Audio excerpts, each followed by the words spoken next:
À présent, j'accueille Sophie. Bonjour Sophie. Bonjour. Bienvenue à l'antenne de Sud Radio. Merci. Sophie nous a appelé de Tarbes. Oui, c'est ça. Très bien. Vous êtes de quelle humeur aujourd'hui? Ça va. Ça va, tranquille, Oui. en vacances Oui, oui. ou pas encore? Pas tout à fait encore. Pas encore. Dans combien de temps? Au mois d'août. Au mois d'août. Bon, ça va, Oui. c'est pas trop dur? Non, ça va, ça va. C'est bien hein, d'être en vacances au mois d'août parce que comme ça on profite et bien sûr que ça apparaît un peu plus long, mais après quand on a une rentrée qui est beaucoup plus profitable, non? C'est ça, exactement, tout à fait. Sophie, alors même si vous allez bien, même si voilà les vacances approchent ou autre, mais vous êtes quand même dans une situation qui vous pèse un petit peu professionnellement.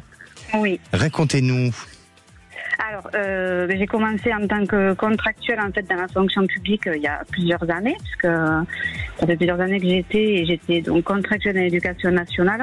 Oui. Et puis après, pour avoir un métier plus stable et être plus en sécurité, j'ai passé donc un concours qui était avec plusieurs ministères. Oui.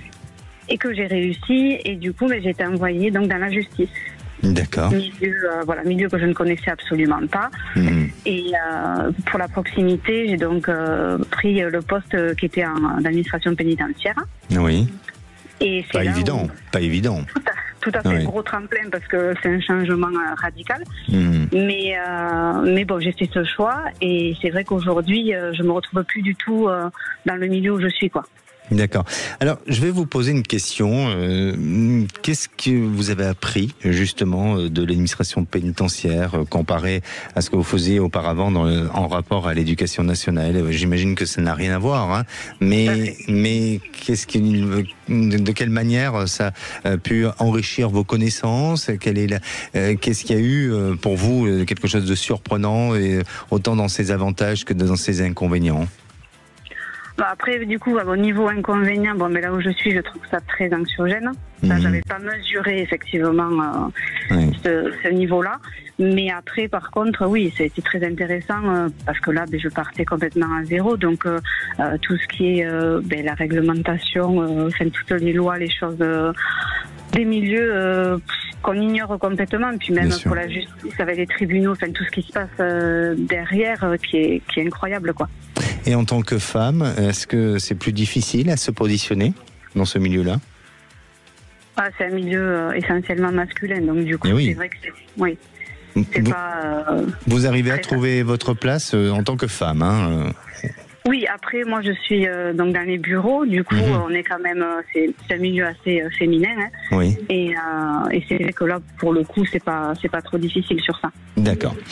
Donc aujourd'hui, vous avez envie de changer de poste et sortir du milieu carcéral pour aller vers autre chose. Est-ce que vous voulez revenir à l'éducation nationale ou carrément changer de secteur?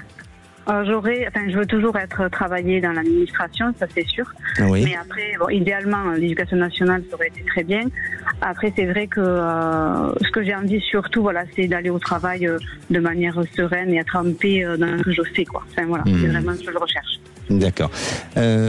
Vous avez en vue de passer un concours, là? Alors, parce qu'il y en a un. En première étape, j'ai envie de changer de lieu.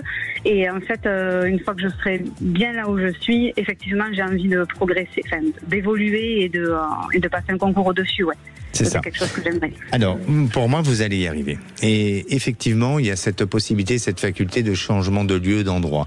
Mais quand je parle de changement de lieu, c'est-à-dire un changement de lieu d'un point de vue physique au niveau du travail, mais aussi sur le plan personnel. On dirait que vous pouvez changer carrément soit de ville ou d'endroit. Est-ce qu'il y a ce projet-là chez vous?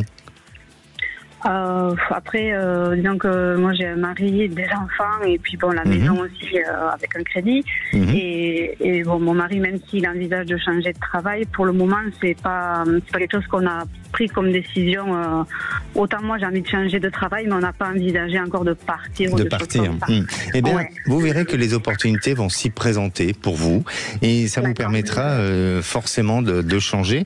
Alors, ce changement n'est pas du tout dans un but de fuir une situation ou de devoir partir de manière obligatoire pour des raisons matérielles ou des choses qui vous sont infligées, mais tout simplement sur un choix professionnel. Et ce choix professionnel peut se décider en fonction de vous, mais aussi en fonction de l'évolution de votre mari. Et puis, bien sûr, qu'il y a donc cet arrêt dans le service dans lequel vous êtes et de la fonction que vous occupez aujourd'hui pour accéder à une formation avec un concours. Et là, pour moi, je vous sens réussir, je vous sens comme si on mettait à un niveau, un statut, il y avait quelque chose pour vous qui était positif, parce que aujourd'hui, on dirait qu'il y a quelque chose qui ressort chez vous comme si on devait faire un peu une validation des acquis, vous voyez, comme si on devait évaluer un peu vos compétences, parce que vous avez eu une expérience auparavant dans un secteur et puis un autre aujourd'hui dans un autre secteur, et malgré tout, même si ce sont deux secteurs très différents, mais il y a quelque chose qui pourrait se regrouper et se rejoindre. Et ensuite, par la suite, je vous sens pas forcément rentrer dans l'éducation nationale à nouveau, mais par contre, je vous sens bien avoir la possibilité d'aller vers des secteurs qui touchent un petit peu ce genre de choses. C'est-à-dire que ça peut toucher soit la réinsertion professionnelle, ça peut toucher peut-être tout ce qui est l'orientation des jeunes. En tout cas, il y a quelque chose qui tourne autour de ça. D'accord. Et alors je me permets de vous demander, en termes de temps, est-ce que vous savez si ça va être prochainement ou si c'est quelque chose qui est... Pour moi, c'est assez proche. Les choses se mettent en place courant de début 2026. Je ne sais pas à quelle échéance vous êtes donné par rapport à ce changement-là, mais j'ai l'impression que début 2026, on rentre dans cette période de changement. Février 2026, il y a un événement important qui s'annonce. Est-ce qu'il y a quelque chose, un événement ou une date prévue à cette période-là pour vous ? Février 2026, c'est des inscriptions au concours. Ah, ben voilà. Et ben voilà. Après, je ne sais pas si ça sera ça, mais en tout cas, les inscriptions au concours, elles s'ouvrent en février 2026. Ben voilà, on y est. Je n'avais aucune information, hein, donc voilà. Pour moi, il faut en tous les cas oser. Il faut, si vous voulez, à un moment donné, vous connaissez vos valeurs, vous connaissez vos capacités, et il ne faut pas subir dans ce que vous êtes en train de vibrer aujourd'hui. Donc, je ne dis pas que là où vous êtes est complètement négatif, mais il ne vous correspond plus et vous avez fait.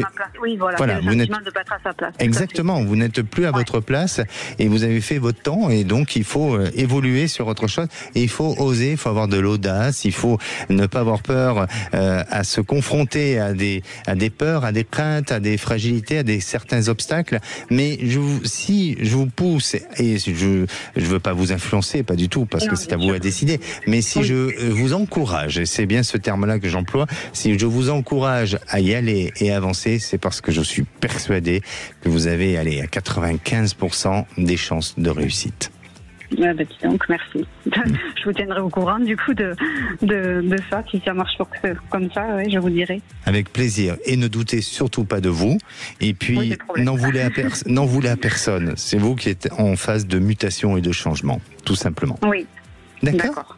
Parfait. Merci. Écoutez, je vous remercie beaucoup. En tout cas, je vous tiendrai au courant. Merci. Et puis, vous faites quand même un joli métier qui est pas évident et qui est courageux. Et c'est clair que tous les jours, il faut une dose d'optimisme et aussi de joie, parce que vous êtes dans un milieu où la vie est parfois pas évidente pour tout le monde, quoi. Oui, c'est ça. Tout à fait. À très bientôt, Sophie. Merci beaucoup, Alexandra. Merci. Prenez soin de vous et encore un bel été. Merci.